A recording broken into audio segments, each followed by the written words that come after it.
তো hey guys welcome back to my second channel হাতীদেকৰ নতুন ভিডিঅ'লৈ আপোনাক বহুত বহুত স্বাগতম জনাইছোঁ। যদি আপুনি ডিএল প্ৰেক্টিকেল টেষ্টৰ কাৰণে অৰ্থাৎ টেষ্ট ড্ৰাইভ দিয়াৰ কাৰণে আপুনি RTOত গৈ আছে, তেনে ক্ষেত্ৰত কিন্তু আপুনি এই কেইটামান কথা আপুনি ভালকৈ চাই লওক আৰু টেষ্ট ড্ৰাইভ তাৰপিছতহে দিব লাগিব।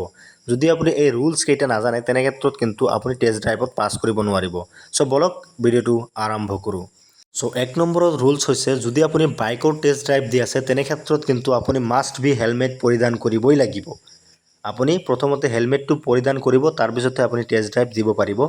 ছেকেণ্ড যিটো অপশ্যন আছে সেইটো হৈছে আপুনি আপোনাৰ যিখন ভৰিত শ্বু অৰ্থাৎ জোতা পিন্ধিব লাগিব। যদি আপুনি জোতা পিন্ধা নাই তেতিয়াহ'লে কিন্তু আপোনাক টেষ্ট ড্ৰাইভ দিবলৈ দিয়া নহয়। চ' আপুনি দুখন বস্তু মেইনটেইন কৰিব লাগিব। ফাৰ্ষ্ট হৈছে হেলমেট পৰিধান কৰিব লাগিব আৰু ছেকেণ্ড হৈছে আপুনি কিন্তু জোতা পৰিধান কৰিব লাগিব, তাৰপিছতহে আপুনি টেষ্ট ড্ৰাইভটো দিব পাৰিব।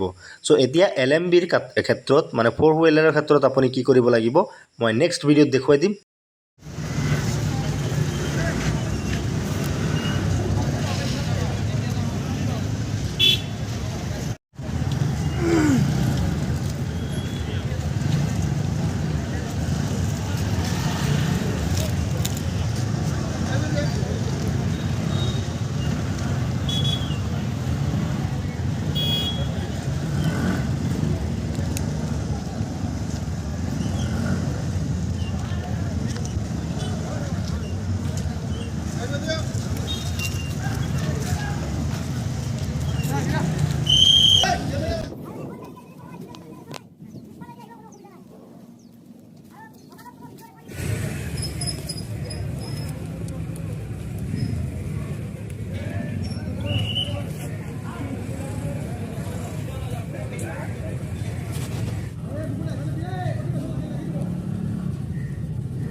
Ready?